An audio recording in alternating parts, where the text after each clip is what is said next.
The Supreme Court's ruling is setting social media on fire. Former Alaska Governor Sarah Palin quickly taking to Twitter. She tweets, "Obama lied to the American people again. He said it wasn't a tax. Obama lies, freedom dies." Governor Sarah Palin joins us. Good evening, Governor. How are you, Greta? Very well, Governor. That's about 140 characters or less as to how you feel about this decision today. Now tell me, given more chance to amplify it, your view of what happened today.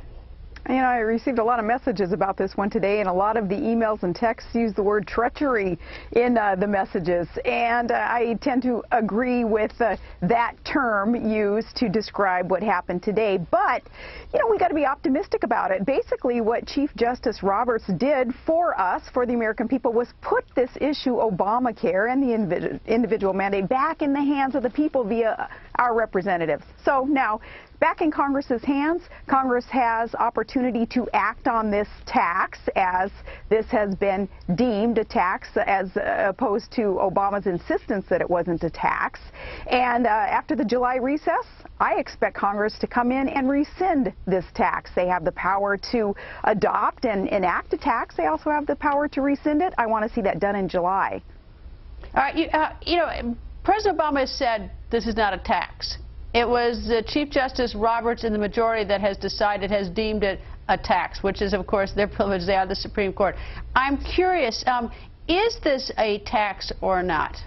Absolutely, it's a tax. It's nearly $1 trillion worth of tax via levies, fines, tariffs, if you will, whatever anybody else wants to call them. This is a penalty. It is a tax on the people. It's a tax on states. It's a raiding of Medicaid funds, which will result in states having to find other funds to supplement their Medicaid budgets.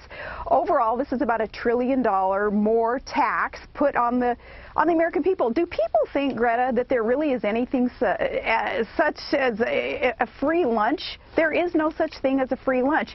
And the 50% of Americans who are paying their taxes today are going to get hit with even more tax to pay for now this mandate of Obamacare. The other 50% who are thinking that perhaps they're going to get a free ride and get some free health care, they're not. They're going to have less availability of health care. They'll have fewer choices. They'll have less efficient, more bureaucratic health care. And it will be rationed. To say otherwise really truly defies economic and common sense to say that health care with more enrollees in the program will not have to be rationed. So people who are thinking that this is going to be a free ride for them, the 50% of Americans who aren't paying taxes today, they got another thing coming. So what do you expect that's going to happen from here on through the election into next year? Let me give you two hypotheticals. One is Governor Romney wins president, and the other is that President Obama is reelected.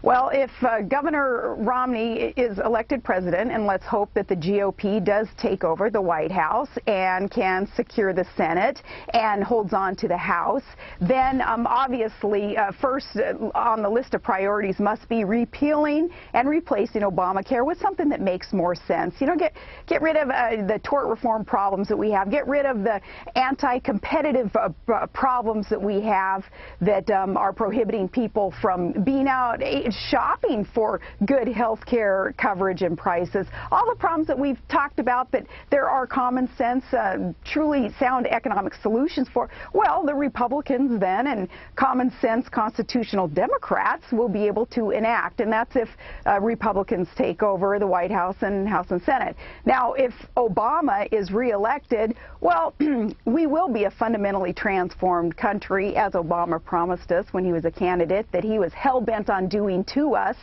We're heading down that road now. This Obamacare mandate, this decision that was made today, heck, Obama even proposing it and ramming it through and down our throats through Pelosi and Reid's embracing of it, that's a harbinger of things to come. So if Obama is reelected, well, America, you will no longer recognize the country that today you truly love and can enjoy all of its freedom and prosperity and security if Obama is reelected, because this Obamacare is a harbinger of things yet to come. Well, it'll be interesting to see what happens, especially in, I mean, the states have a decision to make right now with the Medicaid expansion, and they need to decide whether they're going to opt in or opt out. Under this decision, they have a chance to opt out, and that's a very sort of pricey matter for the states. On the other hand, they're going to have a lot of people who don't have coverage, at least the ones with a large population that are under a certain income level. How do you foresee that whole Medicaid expansion thing unfolding?